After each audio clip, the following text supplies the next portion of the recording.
Everyone. This is the Communications and Marketing panel. Hope you're at the right spot. My name is Janet, currently a senior studying chemistry and philosophy.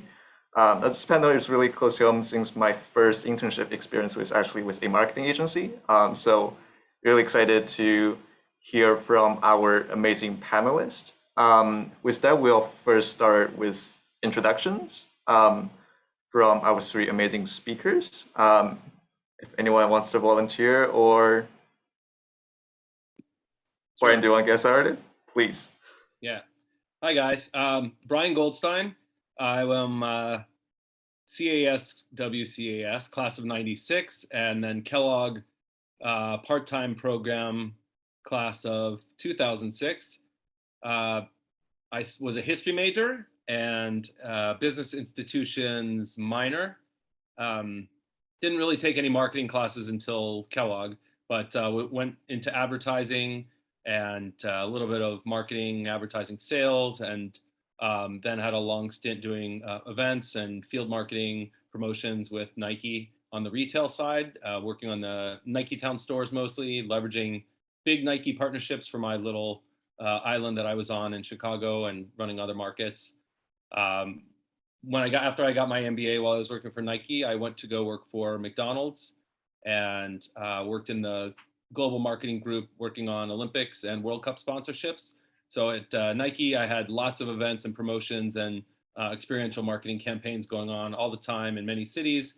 And with McDonald's, I had one big project every 2 years or so with a lot of slow buildup. And while I planned it locally, it eventually happened in as many as 120 countries with me kind of as the steward over the IP for the Olympics and the World Cup. For the last 5 years or so, I've been freelancing on my own, working for smaller brands and businesses that need help, startups, some big brands that may just have a gap.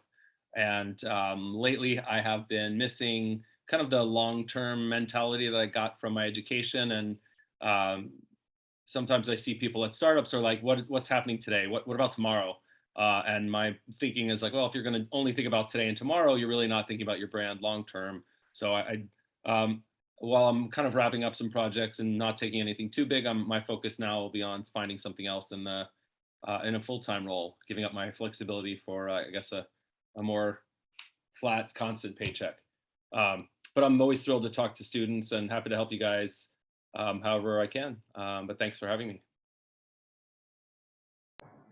Awesome. Diana, do you want to take it from there? Sure. Hey guys, Diana. I guess Weinberg class of 09, I think. Majored in art history with a minor in art theory and practice that I don't think I finished. Also took not a single marketing class. Didn't even think marketing was going to be on my roadmap, was way more involved in external activities. I ran Dillo Day and was co-chair of Mayfest and was super involved in A&O. I think those institutions still exist. And also had a radio show with WNUR and did a bunch of stuff for the Daily Northwestern as a photographer. So I was doing all kinds of side activities. Graduated school and worked in entertainment at William Morris Endeavor, now known as Endeavor. At the time, A&O really fed into the entertainment industry. Worked there for a few years in music and television, and thought that was going to be my career, and ended up really liking the strategic partnership side of work I was doing, and ended up going to get my MBA locally in New York at Columbia full time. And then after 2 years of getting my MBA, that's where I fell into the marketing world again by way of strategic partnerships. I just wanted to broker relationships and create collaborations that would really grow a business organically and efficiently. So after getting my MBA, I spent just over 5 years working at early stage direct to consumer brands from like 2015 to 2020, right before the pandemic. And I was at Series A companies that were backed by some major VCs running brand marketing. Ended up quitting because I really didn't want to work in retail, wanted to figure out what was next right before the pandemic, and consulted for longer than planned. Shocker, marketing teams took a little bit of a cut in that year.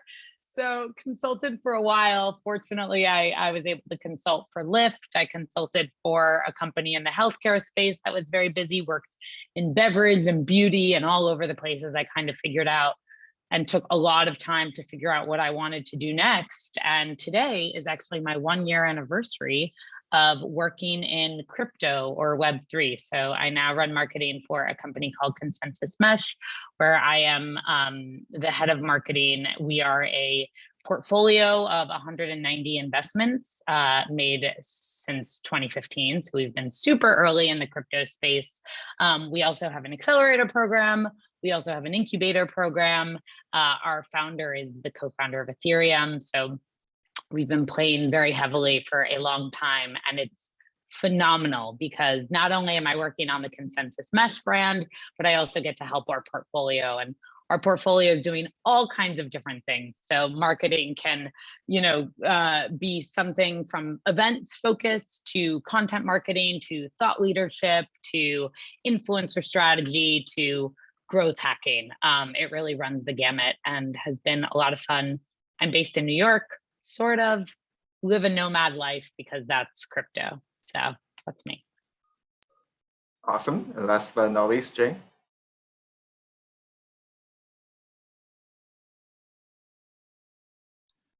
Okay, I'm the dinosaur in the room. I'll clear that up front. I'm Northwestern 73 and Kellogg 76. Okay. I had no plan. Let me start with that. When I went to university, they said, council said, find the professors and the courses that challenge you, that you love, and make that your major. I did. My major was religion and philosophy. Okay. And I learned a lot about critical thinking. I learned a lot about human nature and problem solving. I love that. I graduated in a really tough job market, and it was early enough on where I was thinking about maybe business, maybe law, I didn't know. And a company came up called the Northern Trust Bank of Chicago. They had, at that time, was called a management training program. And they said, you're a girl, we need one of those. And I said, okay, I will sign up for that. So I signed up and I went to the Northern Trust Bank, and within 6 months, they said, good news is we chose okay, you're smart, you have zero credibility. Why don't you go get an MBA and we'll help sponsor you, which I did. So I started doing the executive MBA program at Kellogg at night. And after about 6 months in, I came face to face with marketing. I didn't even know what it was. And I fell in love. It was the complete amalgam of doing critical strategic thinking, figuring out what you do, and it has to really work with human nature. So I went, this is my sweet spot. I loved it. So with that, I resigned from the bank and I went back to Kellogg full-time and got my MBA. Graduated, and I said, well, if I'm doing marketing, let me go who's the best at that time. And at that time, the best was Procter & Gamble. I was lucky enough to get a job there, which I did. I said, I'll go for 3 years, kind of figure this out, and then go do the next thing. Well, 3 years turned into 20 plus years at Procter & Gamble. And I had a series of jobs in brand management. I sold everything from Crisco shortening, I was the queen of grease, to beauty care selling Olay, right? And it was a wonderful career. I worked on all 4 continents. I ran all sorts of different businesses. I left as the global vice president of the skincare business, which was a $5 billion business. When I left, I got the opportunity to go to Hallmark greeting cards in Kansas City, Missouri. I went to Hallmark because it was like the mother of all brands. And I was going to be their brand visionary and their brand, in some cases, Gestapo, if you will. And also learning the retail business. I was with Hallmark, which was a fabulous opportunity. I learned retail for the first time. And like my colleague here, getting out of retail is a really good idea. But I learned retail. And at that time, that also gave me the chance to begin consider for candidates for boards of directors, because at Procter & Gamble at that time, which is something we changed in a good way, you couldn't be on a board. And so shortly after joining Hallmark, I joined the board of the Clorox company, which is my first of multiple board assignments.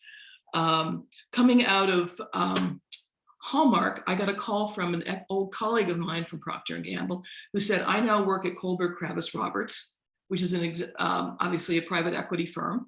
And they said, we would like you to come and sit with us because you know consumer goods, consumer package, you know retail, and we have a practice here we need more expertise in. We want you to come fix one business and advise on others. So I began what was the second chapter of my career, which was going from marketing and general management into consulting. So I did a 7+ year career at Kohlberg Kravis Roberts, working in the consumer and retail verticals. From there, I stepped out with 2 colleagues of mine. We formed our own company to work for smaller companies because at Kohlberg, businesses were typically, call it $5 to $40 billion kinds of areas. And my sweet spot was like 2 to 5 billion. So stepped out on my own. I've been doing that ever since. And I've added expertise in retail technology, consumer-facing technology, and telecom. And that's what I'm still doing to this day. And while I'm headquartered in Cincinnati, Ohio, which kind of became my home, I live like some of you in airport land because I travel all the time, or at least I did pre-COVID. And now I travel in the Zoom world. That's the story. All right, thank you. So just a bit of overview. We'll spend 35 minutes prepare the questions, and we'll leave the rest of the time for Q&As. So if you do have any questions for the panelists, just shoot in the chat, or you can private message me. Okay, so for our discussion, we will start with our panelists' experience at Northwestern. So can we just share a bit more? It sounds like none of us were thinking about marketing or communications when we were at school. So can we just share a bit about what is some of the more impactful experiences or classes that really left an impression for you from Northwestern that can be completely unrelated to your job, but it could also be something that you realize later that had a big impact? Diana, do you want to jump in? Sounds like you have a lot of. Sure. From a class perspective, I mean, I think Brian kind of mentioned this in his intro, and I think it sounds like all 3 of us were the same, where I just went into school wanting to do as much as I could that was interesting to me, and I knew I'd figure it out eventually, because anyone at Northwestern is smart and competent and capable. So I was like, what do I want to learn about? I didn't take a single econ class. I didn't take a single class that was like real world practical. It was all like 300 level art theory, conceptual art nonsense. And I think those classes really helped me become what I like to refer to as a global citizen. Like I love to inject a little bit of knowledge about a lot of different cultural things that I started to learn about really when I was at Northwestern, and when I was studying art history, and when I was studying art theory, and when I studied film, and when I took a bunch of history classes and whatever it might be, and philosophy, etc. And all of that has become relevant in my work. I mean, you know, I work in crypto now, and there's a lot of philosophy that is interspersed in the conversation about the impact that Web3 will have on the world. And I'm like, oh, thank gosh, I took that moral philosophy class, or I took that Nietzsche class, or I, applied Lacan to a paper I wrote on Hitchcock. But the specific classes that I'll never forget was, there were 3. There was the German history course about the Holocaust. I forget the name of the professor, but that class was iconic. I mean, that professor was just so, what's his name? Was it Hayes?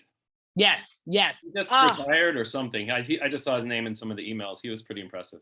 Oh yeah, he was just so personable. Then there's that, there was a Hitchcock course that I took that blew my mind, because it was not just about Hitchcock, but it became an entire introduction to psychoanalysis.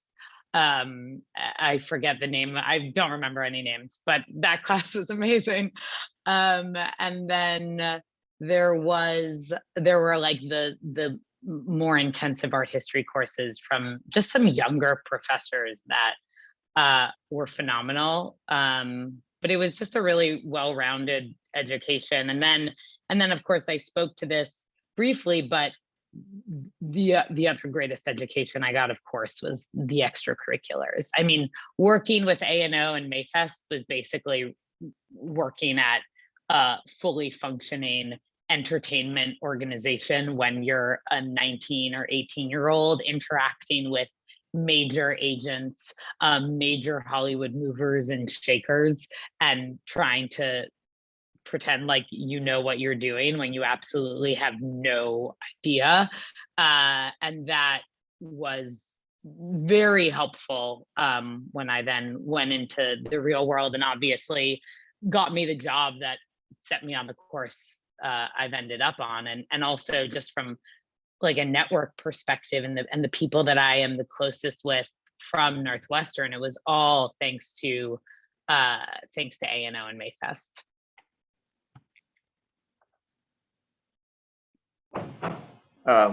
Brian, Sure. sounds like you shared the class together.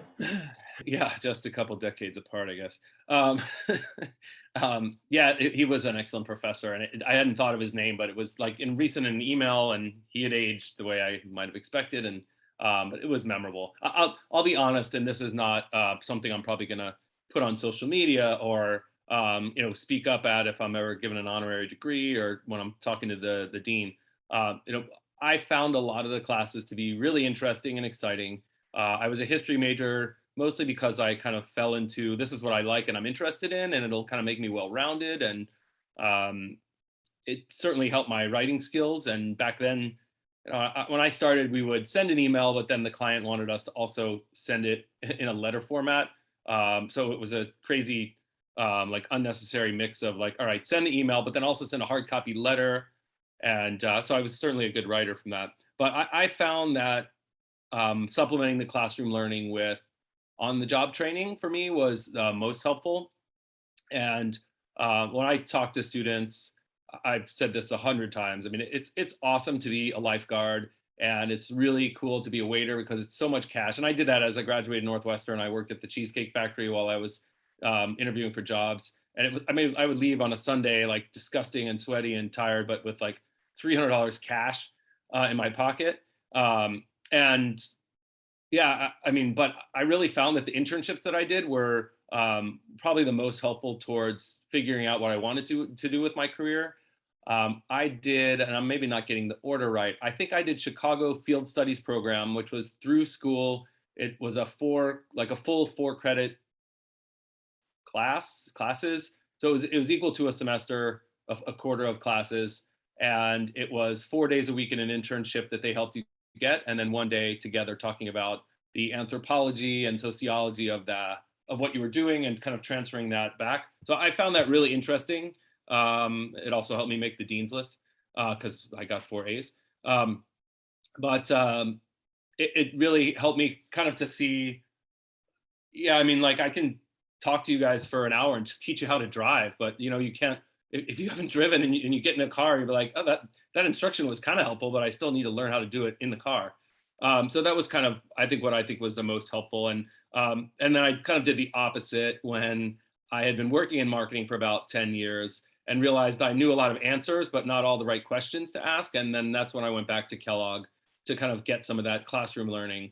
So I knew that it was important to like target your marketing on the right audience, because when I worked on Mr. Clean, like if you were targeting teenagers, that was a huge miss. And if you were targeting housewives and you were trying to do Clearasil zit medicine, that was also a miss. So some of those things were intuitive and you understood them, but then going back to school for Kellogg, I think helped answer some of that.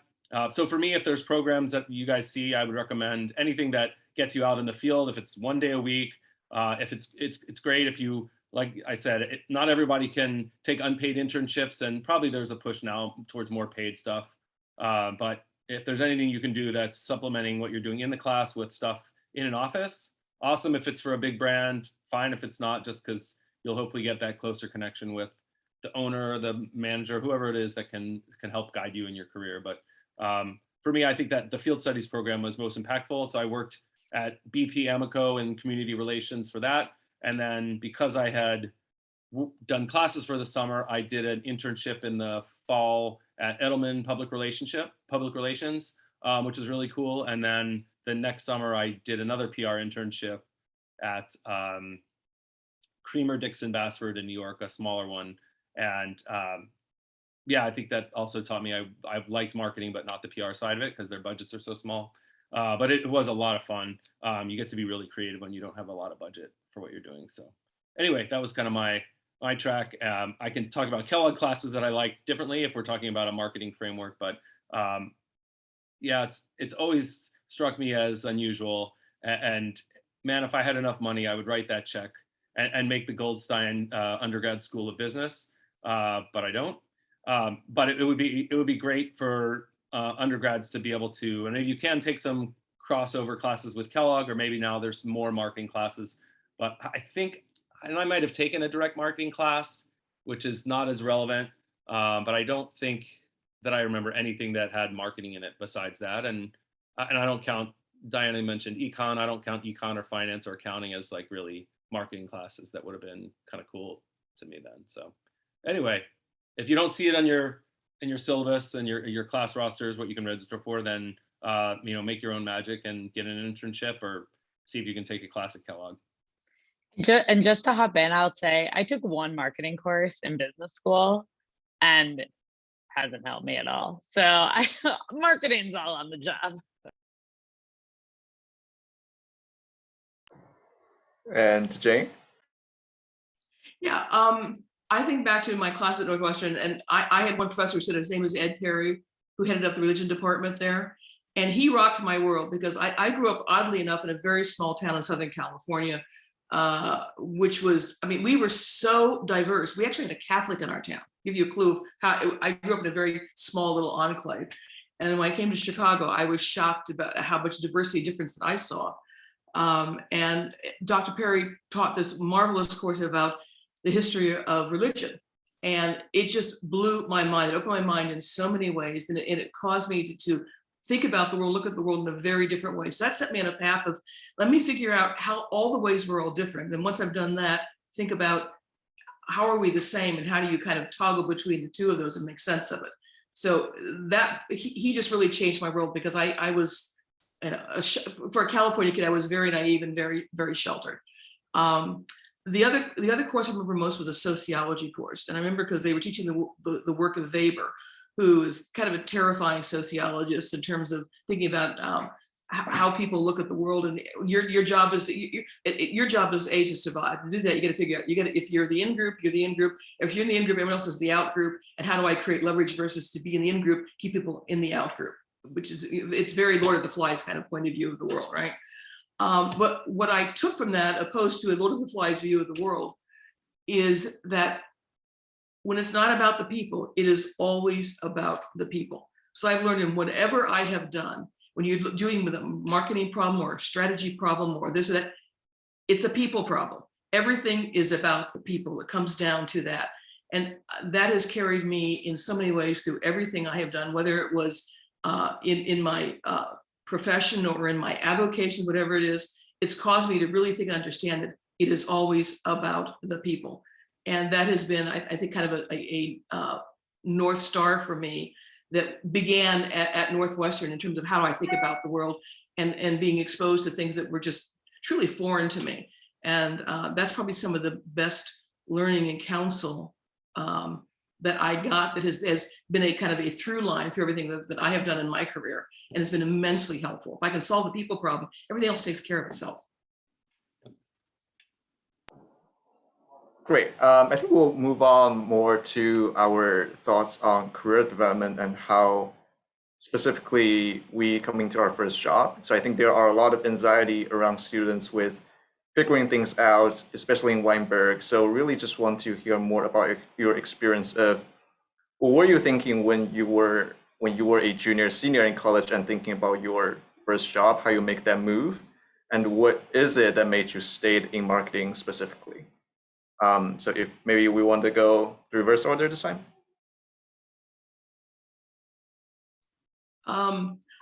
I will candidly tell you, when I was thinking about a job, I was thinking about, can I get a job? I was more concerned about, could I actually get a job than what is the job I want to get? Because I really didn't know. And it was, again, at that point, it was a terrible job market. So I was concerned that I wouldn't be able to get a job. So my criteria was one, A, can I get one? B, I want to learn something about business or something about the law, because I don't know where I want to go. So let me look in that arena. And that's kind of as far as I got. So I applied and I looked at absolutely everything. Whatever came across the transom, I would take a look at it because I just didn't know.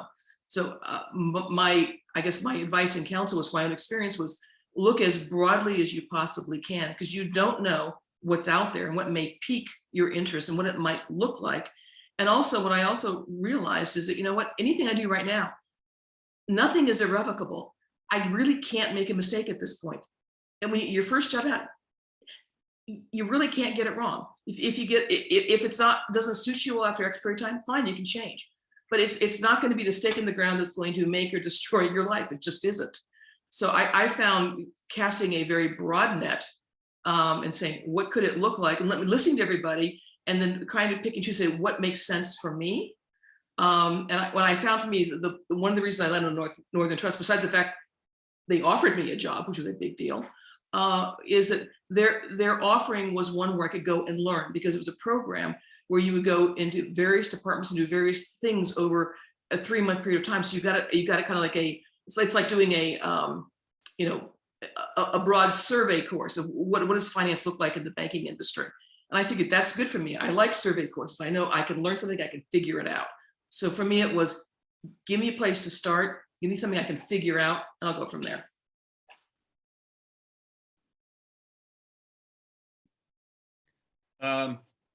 Yeah, I talked a little bit already. I mean, I'd agree with what Jan said, that, you know, you're kind of course correcting as you go. And if you're in something, you can change. You know, it doesn't have to be your one job for life. In fact, the people that have had jobs for, I mean, my longest, I had 2 stints at 7 years. And to some people, that's probably really crazy that I would stay somewhere that long. And I gave the example before of Clearasil's It Medicine and Mr. Clean, the floor cleaner. Mr. Clean, hell of a guy if you can meet him sometime. Wonderful shaved head and beautiful smile. But that floor cleaner, for me, I was working on that as a 22-year-old college grad, working on the media, trying to get into the mindset of women age 30 plus, household income 30,000 plus. And I looked over down the road, and my buddy at another agency was working on Miller Lite. And I was like, man, we're doing the same thing. And he's working on a brand that, like, we both love, and I'm working on floor cleaner. So that really started me, because most of my career has kind of been in and around sports marketing and events. And I found that it was really helpful for me to work in something that I was personally passionate about, and for a brand that I could personally relate to. So I got to work on some other brands at the agency. I worked on Red Lobster and a little bit on Old Spice deodorant, which has had kind of a comeback. And Dean Foods Milk Chugs when they launched.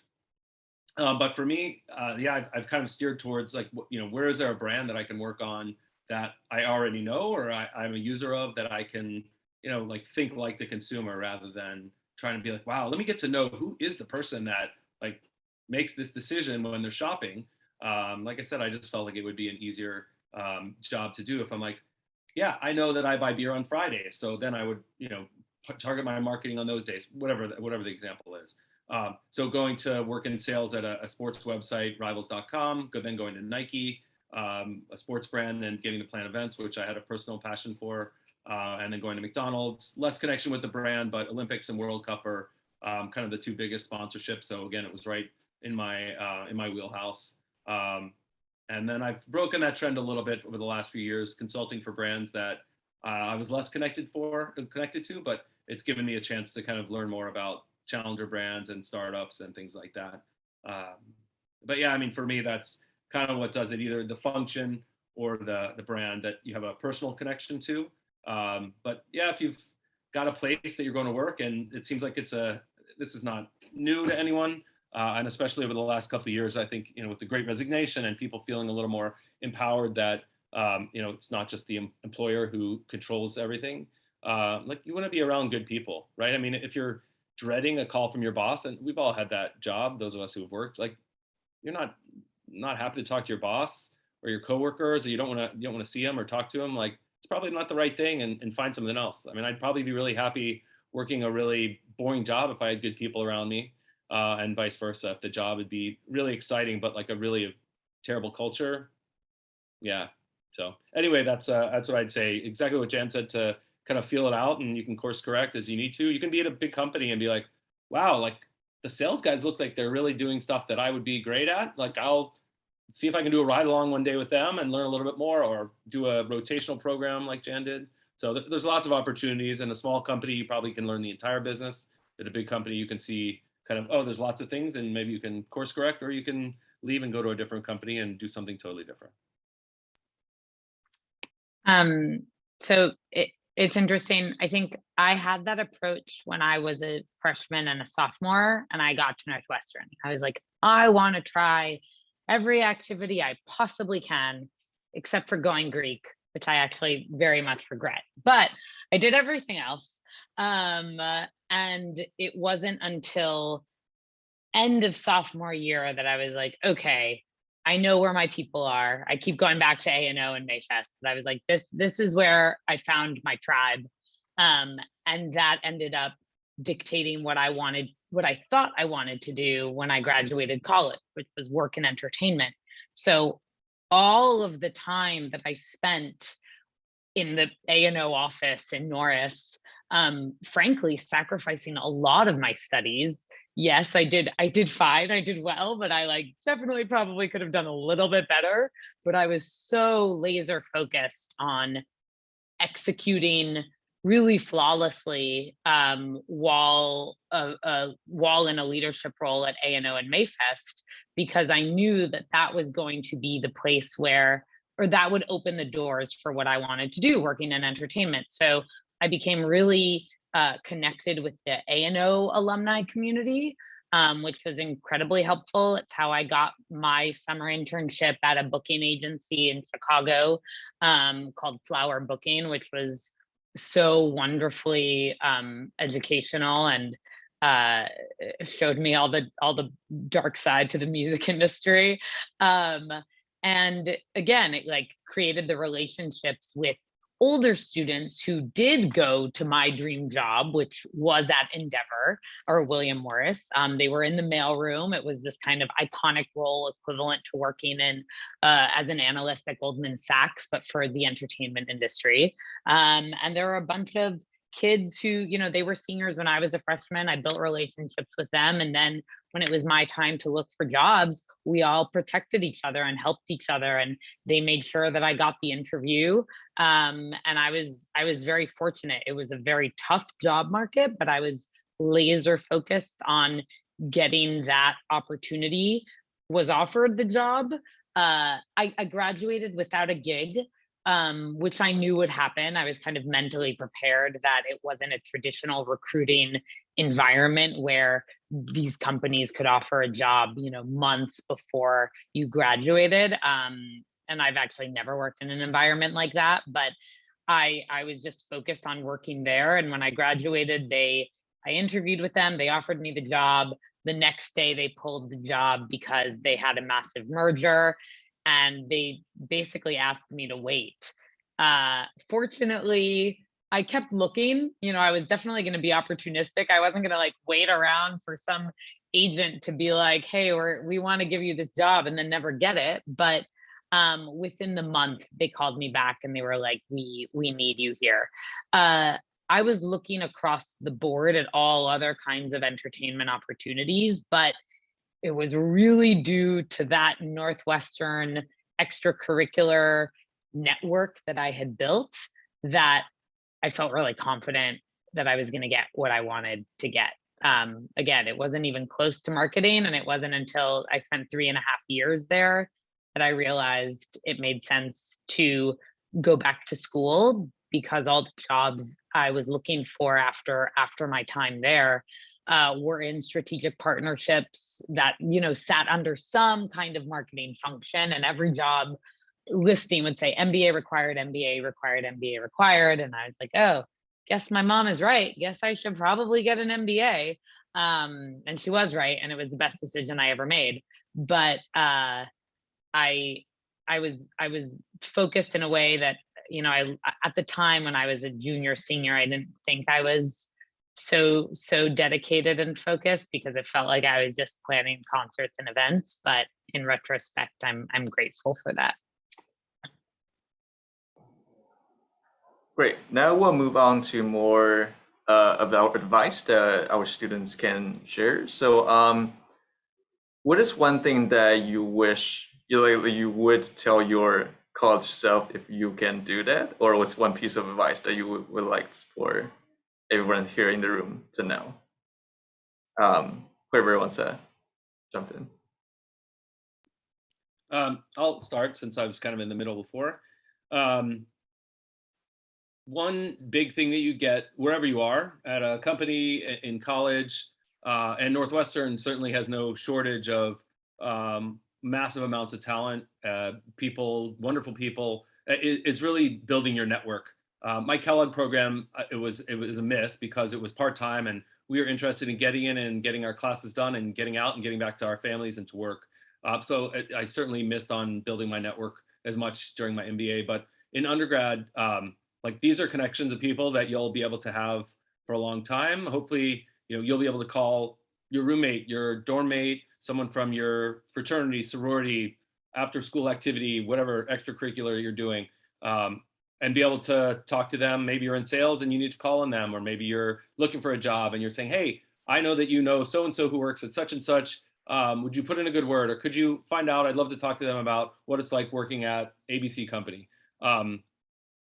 For me, there's some famous alumni who I'm friendly with from back then. They're not famous for necessarily making a lot of money or being marketers, but Zach Braff and Seth Meyers are people that I went to school with and know, and I haven't needed to to contact them for jobs or anything. But like, build your network in school. You're kind of in the home stretch, I guess, and it's probably not anything too confusing. But that's something I'd say is make sure you build a network and have a diverse group of friends, contacts, associates. Join things if you have an interest, even if you're not, you know, president of everything you're doing. Just get to meet people and learn a little bit more. And whether it's marketing or religion-based or food-based, whatever it is, you'll be surprised down the road when you get someone you're like, oh, I think I know somebody who works there, or, you know what, it would be great if I reached out to this person. Building that network is, you continue to do it as you go along, but being 4 years in one place with a bunch of smart people that have similar values and goals, it's a great time to really get that started and to be able to go back and be like, yeah. Honestly, actually, being in Chicago, the Northwestern diaspora, the group of people, it's so large that it's not as special. So especially if you end up outside of Chicago, that alumni association for you will be really helpful, because I think those are the people that are like, wow, I'm in Tulsa, Taiwan, whatever it is. Like, there's a few other Northwestern people here. We should really get together and be close. So use Northwestern for that as well, whether it's the people you met or the people that have that similar background to you. Yeah, that's my advice.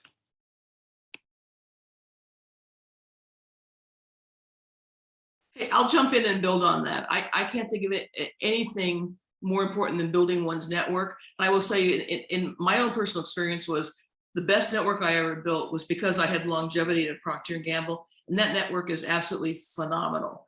And they have been remarkable, and they have been supportive. And so I find, and what I learned was, because I had so many jobs, so many roles where I went from the US to work in, you know, Venezuela or someplace else, what I learned was, over time, you have to really nurture those networks, because if you are the leave or, you're responsible for bringing contact with the person you left behind. So every time you move, it's on you to make sure that you're building and maintaining those relationships, because there's a lot of leaving and going places. So you want to bring that group with you and bring them along, and you'll find those with whom you have the greatest affinity, and are you know, are mutually beneficial, and just end up being great friends. So I can't emphasize enough what you've already emphasized, which is the network is everything. The other thing I will tell you is, I got a really good piece of advice early on in my early days at Procter & Gamble. And it was basically, if you were going, two things. One, if you were going to write something down, assume it's going to be on the front page of the Wall Street Journal. So it's, or in this world, it'll be in your social media. And those things are irrevocable. They are there forever. So I learned to be thoughtful before you push or hit a send button, and be careful how much of yourself you put into the digital social spaces, because that is you and your reputation. And that's really hard to fix, get rid of, make go away. You can build it. It's also very easy to tear it down.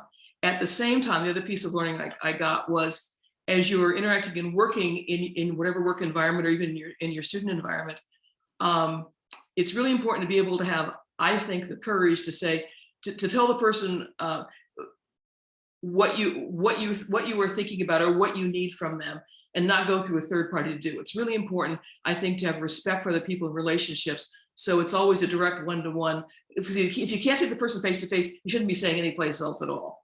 And that's, again, and I'm saying in a long version about, one thing you bring to the party is your own personal reputation, your own personal integrity, and that's invaluable and it's inviolate. And being careful with that is a really important thing to do, and it's hard to do. And it's a challenge, but I really encourage you to take on that challenge, because it bears huge dividends as you look at the longevity of one's career. I could not agree with that more. And transparently, I'm always ready to admit all of my faults.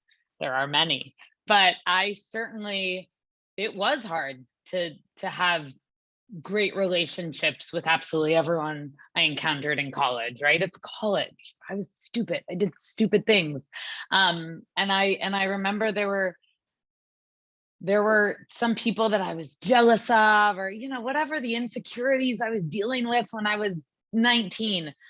Those people now, we have a lot of friends in common, and there's a lot of overlap with the world that we work in and living in New York. And I see them a lot. And fortunately, I lead with kindness, and I'm warm and personable. But I think about, wow, if only I had been a little bit more, a little bit warmer when I was in school, and been open to learning about absolutely everyone I spoke with, maybe that could have gotten me even further than where I already am. So that's certainly a regret. The other thing, and I learned that in business school. I learned that, I met people and I was like, who is this? Who's this bozo? And then I realized every single person there had such tremendous value, even if I didn't see it originally. And that was definitely a lesson I wish I had when I was in undergrad. Something else I would just, and the network thing goes without saying, like, amen, amen, amen. I'd say, as it relates to interning, I just remember that when I was in school, I was so nervous to reach out. I was shy. And now that I'm in a role working at a company that a lot of people want to work for or work with, I am constantly getting approached via LinkedIn or Twitter, because it's crypto, or wherever it might be, by college seniors and even collegers and even younger, just kind of creating the job they want. They come to me and they say, this is what I want to do for you. This is the internship I want to have. What can you do? Make it easy for me. I love that. Find your target list of the companies that you want to approach or where you want to work. And granted, probably only really works for a smaller company.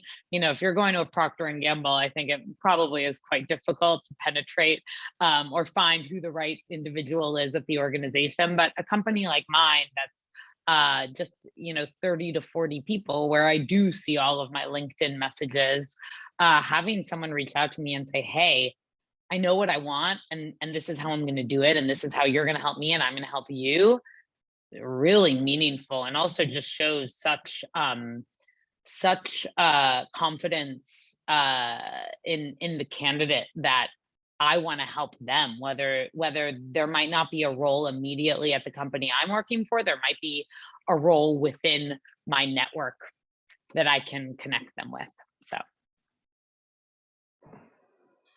Great, thank you so much. We have 9 minutes left for this panel, so I want to open this up for anyone who have questions. Feel free to unmute, go on video, or you can shoot message in the chat.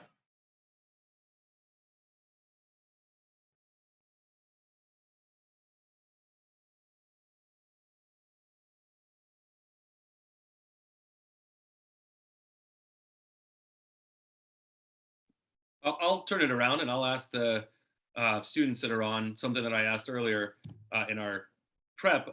Tell me what brought you guys to this panel, if you don't mind. Like, where are you in your stages of thinking about your careers? And what made you choose, number one, to kind of come on, and number two, to come into the communications and marketing session?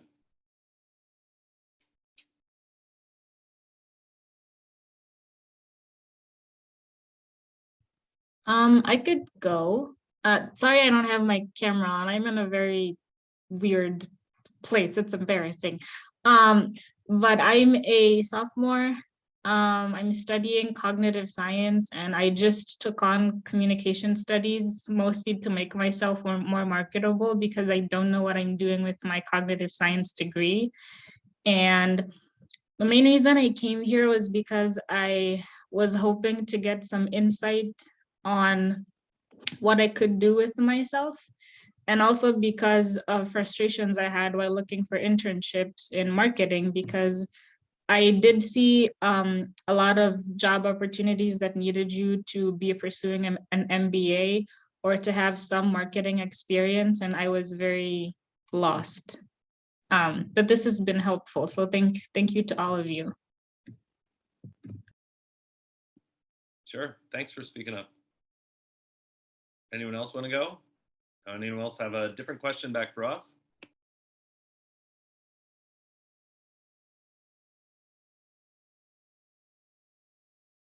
All right, what are your summer plans, guys? Anyone have a summer internship that they've got that's on or off the track of marketing and communications that they want to share?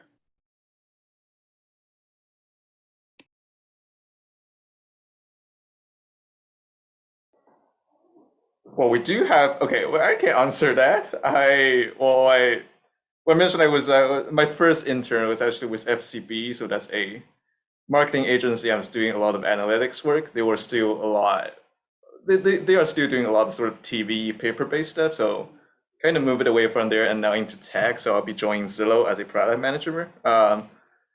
On this summer, on their more back-end stuff, I'm just really interested because that's such a, you know, people just go on Zillow and do stuff. So we have a lot of marketing aspect that we do, so I really want to get a different perspective on that. Well, we do have a student question in the chat. So so this student asks, when you interview people, what do they look for beyond their relevant experience? I'll go back to something that I said, and I'll leave it to the other two who might be more actively interviewing people. You're going to have to talk to the person daily if you're interviewing them and work with them. So you want to get along with them. It's really important. Obviously, there's certain boxes that they need to check. If you're applying for a marketing job and you have no experience and this is a 5+ year experience job, I mean, there's certain things you have to be able to do, but a lot of them can be flexible if it's the right person, if they're learning the skills. I think I read something that, like, if someone's already fully qualified for the job, then it's not the right job for them. So I think you want to have like 80% of the boxes checked or 70% of the boxes checked, kind of a thing. But you still have to get along with the person. If they're awkward or they're aggressive, your attitude is going to count a lot for it. So present your best self and be happy and smile, and hopefully it'll lead you to the right place.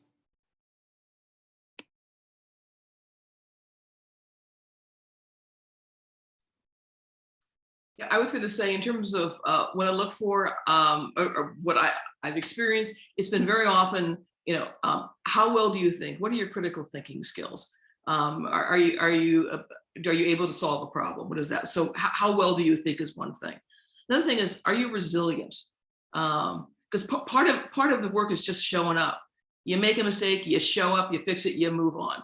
So I think resilience is a very important characteristic, because we all make mistakes. In fact, someone once said, look, Jan, I don't care if you make a mistake, just don't make the same one twice. Make a new one, please. Make a new mistake, because you'll learn from that. So I think showing an ability to learn and to learn from what you do well, learn what you don't do well, be resilient about it. I think you have the courage of your convictions. I think it's important to have a point of view and express your point of view and share so people understand where you stand and why. Because everyone's entitled to their point of view, not your set of facts, but your own point of view. And I think expressing that is a really good thing. And yes, people want to work with you. They want to help you. So your job is to help them say, you're someone I would like to help. That'd be my counsel. Yeah, I mean, I agree with both of those points, or all of those points. I think something that I'm interviewing all the time, both for my own team and for our portfolio, and a lot of fresh out of college talent as well.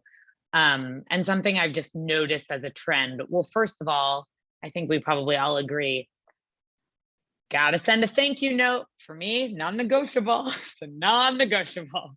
I will absolutely have a bad taste in my mouth if I do not receive a thank you note. It doesn't need to be long, but just an acknowledgement. And then the other thing I would say that I've been noticing is this kind of like expectation of immediately looking at big picture work and big strategic work, and potentially not having to do like really not sexy and not fun work. And I've noticed that even my team right now, I do a lot of the unfun work because I'm the leader, I'm the boss, and I want everyone on my team to feel supported and happy. But sometimes, there's a balance. So I just, my first job out of school, I have this fancy Northwestern degree. And even though I have my dream job, the job was pushing a mail cart, delivering mail, and sitting in a windowless room for most of the hours of the day until it was your time to go upstairs, deliver the mail. And maybe sometimes you got to drive a boss's car to get fixed. And it was like, I remember that first interview, they told me, you should pay us for this job, which is ridiculous in hindsight. But I went in there like guns blazing, super eager and excited. And I think that really translated in how I approached my interview and then how I approached every other interview go forward. It was like, I can roll up my sleeves and get my hands dirty.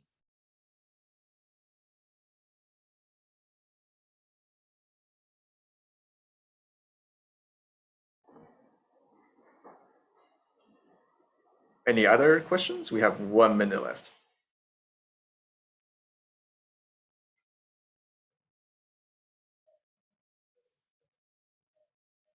Well, if not, join me again to thank to our 3 amazing panelists. Afterwards, we will go back to the main room, and I encourage us to stay where Cassie will open up individual breakout rooms for all of our panelists, and we can go on, and you can definitely choose to hop in any of the room that you want to have a one-on-one discussion. But with that, thank you everyone for joining, and I'll see you everyone in the main room.